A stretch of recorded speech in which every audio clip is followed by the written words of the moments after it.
Halo guys, masih soal pengampunan para koruptor. Nah, Pak Prabowo sudah membuat klarifikasi ya soal pernyataan beliau kemarin ini. Nah, katanya pengampunan koruptor ini bagi yang sudah bertobat dan mengembalikan uang korupsinya. Karena ini kan sesuai dengan ajaran agama.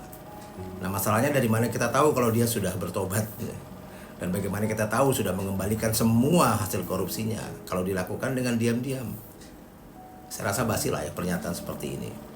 Kalau memang niatnya benar dan tulus mau bersih-bersih gitu ya beratas korupsi, ya kenapa nggak langsung saja bikin perpu perampasan aset koruptor. Dan kenapa ada kejadian akrobat KPK kemarin tuh yang meralat nama tersangka kasus dugaan korupsi CSR Bank Indonesia. Ya kemarin KPK ini kan seperti stand up komedi gitu ya, dengan gagah menyebut ada 2 tersangka di kasus CSR Bank Indonesia. Lalu setelah diketahui tersangkanya berasal dari kader Gerindra, lalu besoknya langsung ralat bahwa belum ada tersangkanya. Nah, lalu Pak Prabowo juga bilang kalau banyak yang nggak suka dengan niatnya untuk memberantas korupsi, sehingga banyaklah yang menggiring isu ini itu. Saya rasa isunya atau apa yang dibicarakan di media sosial justru berasal dari Pak Prabowo dan para menterinya sendiri. Presiden kita ini dari Gerindra yang kemarin bilang mau mengampuni koruptor ini. Menteri hukumnya juga dari Gerindra yang kemarin bilang koruptor cukup bayar denda saja. Dan yang paling ngotot mengampuni koruptor juga anggota DPR RI dari fraksi Gerindra, Habibur Rahman, yang bahkan bilang orang sekelas Mahfud MD adalah orang gagal.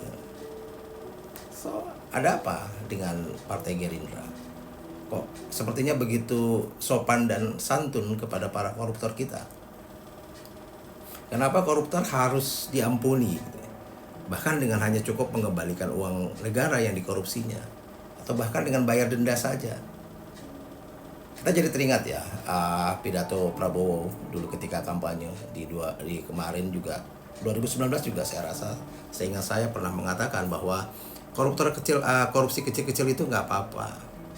Ini artinya apakah koruptor itu diperbolehkan? Korupsi kecil-kecil, anggap saja misalnya begini ya, satu orang korupsi 10 juta lah. Nah, dari data Juni ini ada sekitar 4.758.730 ASN.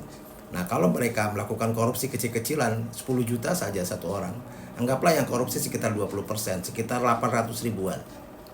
Maka sudah ketahuan 10 juta kali 800 ribu, kerugian negara 80 miliar. Ini dari korupsi kecil saja. Belum korupsi-korupsi yang nggak ketahuan, belum korupsi besar-besaran seperti tambang dan lain sebagainya. So, apakah benar kalau ya slogan kita sekarang adalah Markobar, mari korupsi bareng-bareng. Salam.